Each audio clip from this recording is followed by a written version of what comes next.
بسم الله الرحمن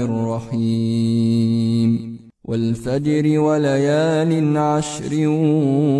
والشفع والوتر والليل إذا يسر هل في ذلك قسم لذي حجر ألم تر كيف فعل ربك بعاد إرم ذات العماد التي لم يخلق مثلها في البلاد وثمود الذين جابوا الصخر بالواد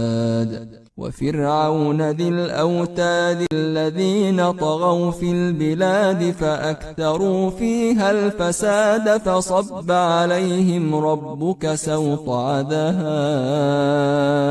إن ربك لبالمرصاد فأما الإنسان إذا ما ابتلاه ربه فأكرمه ونعمه فيقول ربي أكرمن وأما إذا ما ابتلاه فقدر عليه رزقه فيقول ربي أهانن كلا بل لا تكرمون اليتيم